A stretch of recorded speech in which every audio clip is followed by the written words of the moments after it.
Hello everyone and welcome back to the last day of Mental Health Awareness Week for 2020. We are joined today by my lovely friend Holly Bruce, or Holly Sterling, but we'll get into that in a wee second. Hello Holly. Hi. So Holly is from Sunderland over in England, and we met through karate, which we both do together. Holly is a karate instructor at Sendai Kishiro, and she also comes over to Northern Ireland on a regular basis, come teach at my club, and we also do a couple of sneaky spa days. So she's definitely treated as one of the more high up instructors. Whenever she comes over here, she gets treated and wined and dined. But how are you today? Yeah, not too bad. How are you today? Oh no, I'm fine.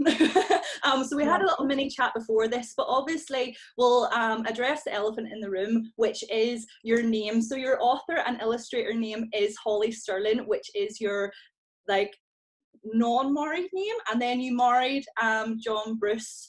How long ago was it? 3 years, I believe.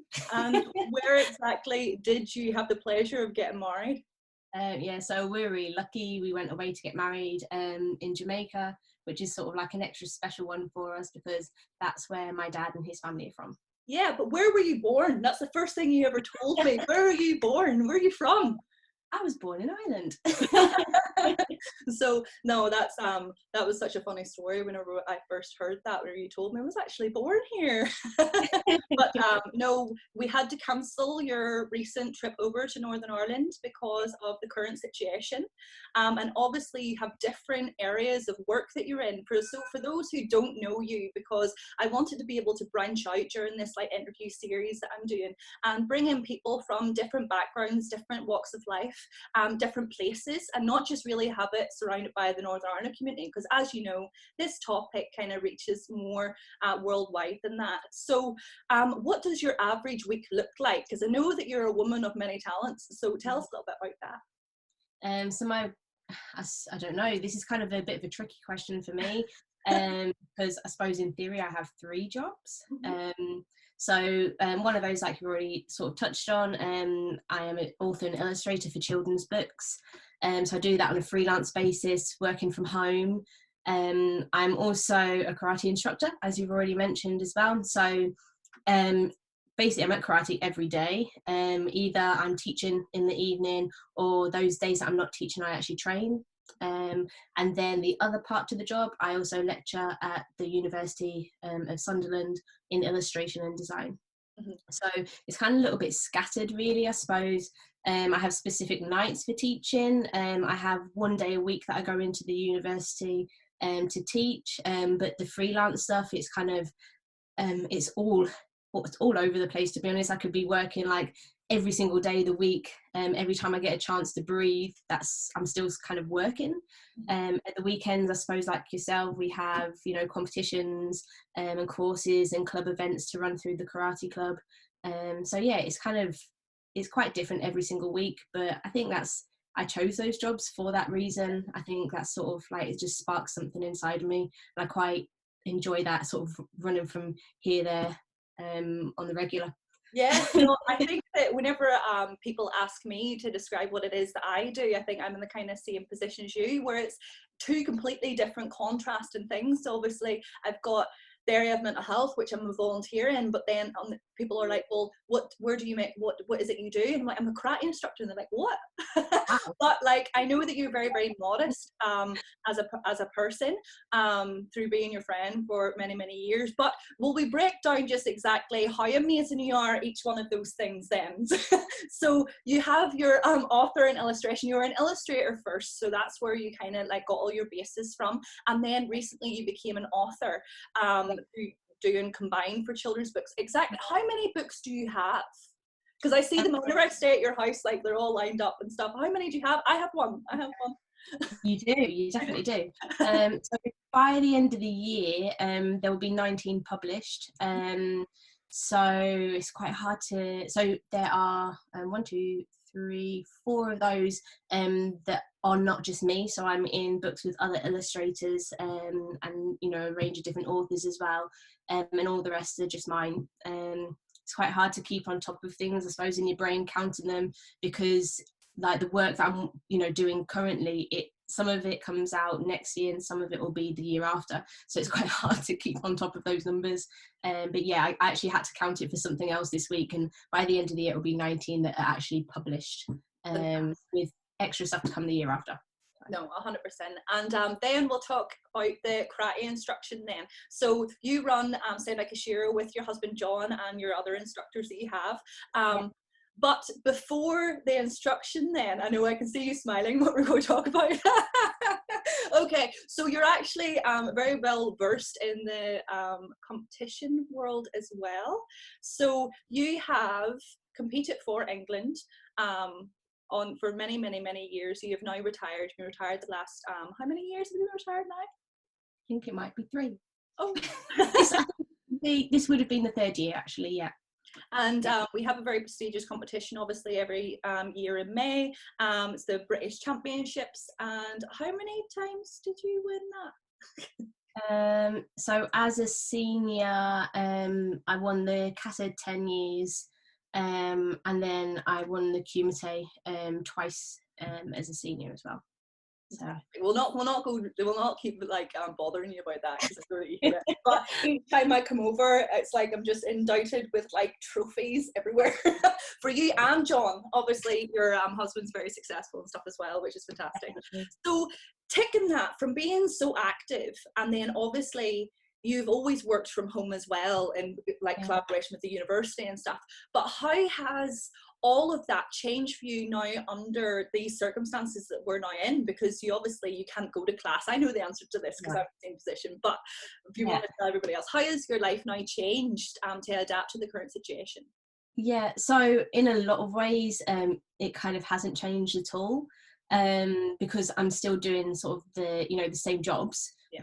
Like you say, obviously I could already do my illustration, my author work from home, and with the university lecturing, we're delivering sessions online, which it's obviously a little bit tricky to start, so all the students are sort of having to get used to that as well.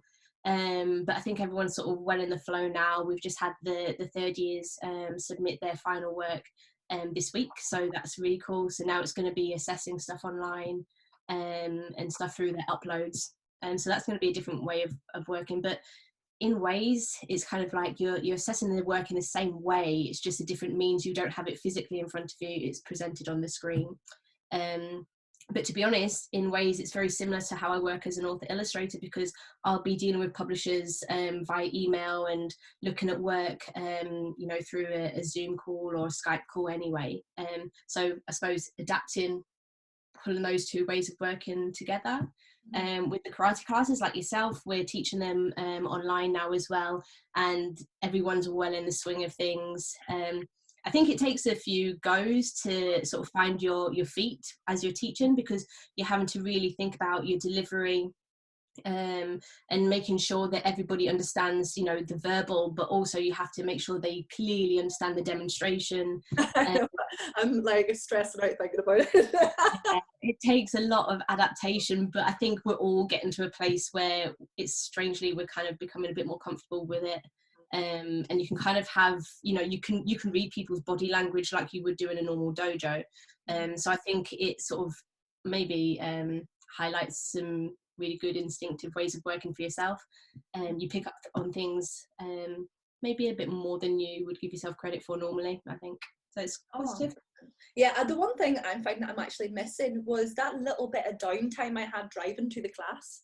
I couldn't use my phone, obviously, and well, sometimes I spoke to you during the speakers on a Wednesday evening, but again, other than that was the only time I really had to switch off. But talking about that, like, obviously I know you very, very well, I've got the pleasure of being your friend for a very long time now, but there's often those messages where we could go like weeks without seeing each other, but there's those messages like, you better not be working at this time, that you would send to me, and I'd be like, well, how stressed are you? And we're both known as being like very, very into our work, and obviously you've explained like that there's 3 full-time jobs you're basically doing, and we've discussed this in private and all before, that your work-life balance can sometimes go on the other end of things, where you're working a lot more than you're actually having a life, and you tend to book that spontaneous holiday and just go, do I know I'm going holiday, I'm away. But what are your coping mechanisms whenever you're feeling overwhelmed or anxious about a situation? You know, because you seem quite good at being able to talk to yourself, you know, and give yourself a stern talking to, but then you find you go straight back into that routine again of like getting overwhelmed. So what's your personal kind of experience and how you deal with that kind of situation? Yeah, I think especially like with what we're all sort of dealing with now, I think I'm actually taking more time to you know, take those breaks to go out for a walk or go out for a cycle. So I think, you know, scheduling those things in during the week really helps. So that's definitely one thing, getting out in the fresh air and just breathing, just taking a moment, and taking yourself out of the current situation. And again, I think, you know, you'll understand this, but from working at home on the regular anyway, you have to leave the house, you have to get out of that situation, like someone leaves, you know, the workplace. That's also part of what we have to do. So definitely keeping up with that, probably, and doing even more than normal. I think something that's also key to me is staying in contact with people. So whether it's, you know, messages, or Zoom call, Skype call, I think that's key as well. And it's been especially nice to, our family have done, and lots of other families have as well, but we're doing a quiz night every week. Oh, that's cool. And that sort of, that is scheduled in. Does your that dad is, win all the time? yeah. I didn't want to, like Paul definitely, he's going to be on this. Yeah, mum and dad, like, they win every week basically, but it's fun. We're all starting to get a little bit closer together. I'd with say that John's really fighting for that first place. Like, yeah, that's the thing. You've got really competitive people in the house. Yeah. We do want to win. It's not a lie. That's true. But we're slowly getting better. I've also done like a few quizzes with some friends and stuff, so that's really nice. Yeah, so definitely staying in contact with people. But I think, you know, with work, because you can't escape work completely, like, you know, it's always on the go, and it's like really demanding. You have to meet your deadlines. So, but I'll always work on different projects at the same time. So I just, you know, if I'm struggling with one, I just need to remove myself from the situation, hop onto another project, do that for a while, and then come back when I'm a lot fresher. Yeah, so I think having, you know, the ability to do that's really lucky. Yeah, and also, like, as you can see, that you have your own space at home. Like, that is where you go to work, and this is the workroom, yeah. for me. This is where I go to work. It's no longer my dressing room, and that's why I find it really important for me. I didn't have the space to build that. You've built that extension in your home, but we don't have that in an apartment. So that's why I took the plunge and was like, do I know something? I'm going to get head office, because I was bringing my work into my dressing room. And it was kind of taking that step out. So whenever you step out of that room and close that door, like, that's your work, you know. And the rotation, I did a video on self-care last week, and it was like, rotate your self-care routine as well, because that rotation keeps everything nice and fresh. So no, that's 100%. I can definitely identify with all of those different things. But scheduling in those points and making it a priority to take a step back to be able to calm yourself down, you'll just make it worse if you don't. But the topic for this year's Mental Health Awareness Week is kindness, and I am talking to people who have impacted my life in such a fantastic way, with a lot of kindness. You give me a lot of kindness. But in terms of what you did for me and for the trust, then, was you, without even telling me, asked for a flyer, and then you took the flyer about the trust and what we were doing to the Karate Union of Great Britain, the KGB, which is our head affiliation, and you presented that you wanted the trust to be the charity for 2019-2020, and that gave us so much more scope in the terms of to getting us to not only a wider audience, but then also taking us across the water, which, being from Northern Ireland, is like such a big leap to do. Now, I know people already knew me, but I don't think they knew what it was that I was doing at home and what actually had happened and why I was doing all of this now. And you made the voice and the check, like, over there, like, so much more possible. And I think that in terms of whenever it came to, like, the Lorraine Kelly show and the Woman of the Year award and everything, the amount of, like, support and response that we actually got from the KGB really had me with a real fighting chance of being able to, you know, win that award, with the respect that I had, like, for what I do across the water as well. And that was really down to you. But what was it about, like, the trust that, like, made you take that step? Because you could have chose, like, anything really, and you didn't even have to say anything. No.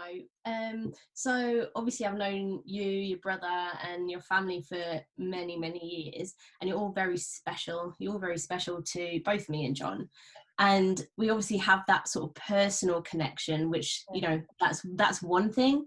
But I know and I understand, you know, all the hard work that goes into the trust to support other young people who are going through difficult times, just like Zachary did. Mm-hmm. And you know, both of us feel so strongly that, you know, it's a really special cause, and it deserves to sort of have a platform, and it deserves to be shared. The stories deserve to be out there for the world to hear, so that hopefully it can save many more lives in the future. So yeah, it's not just the personal stuff, that's one thing, but of course it's, you know, how special it is to not just us as a community, but to everyone globally. No, 100%.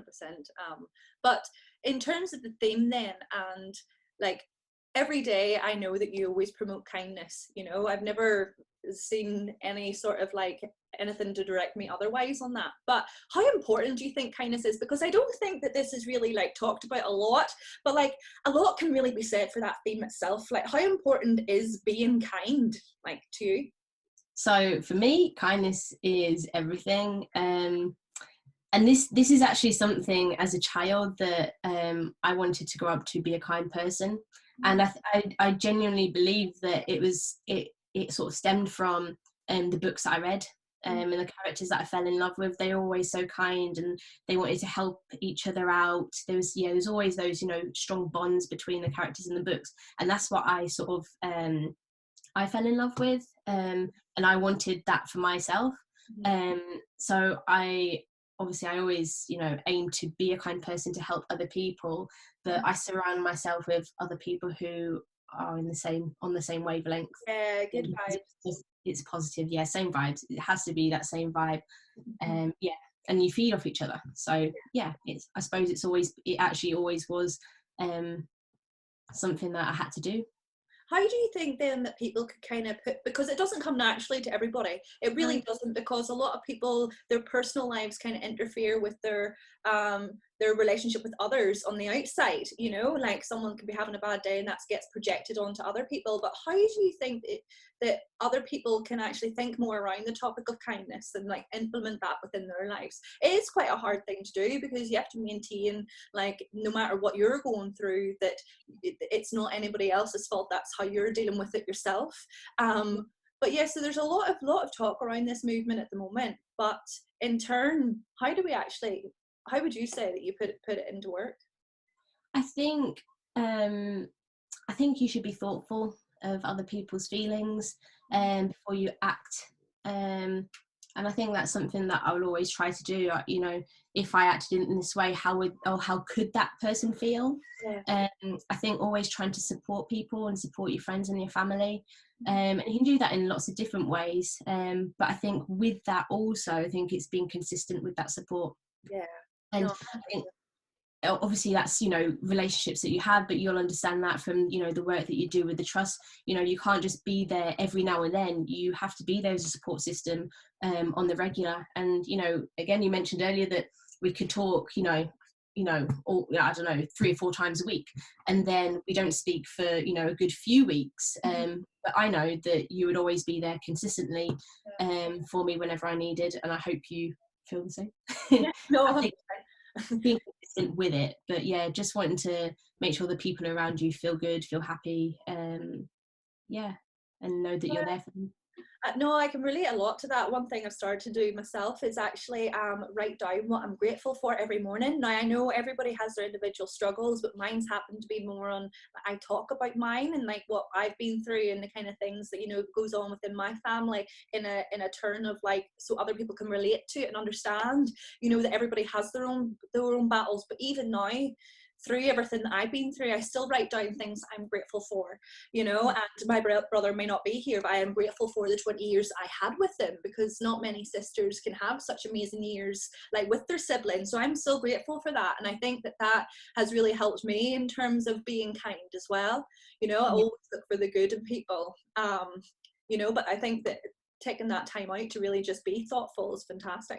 But So just before we wrap up, and this has been a great talk, you know, like, no, you're such a wonderful person, I wish you lived over here. Is there any advice that you would give anyone who's feeling strain or pressure at this moment in time? You know, anything, any words of wisdom from Holly? From me, oh goodness, pressure.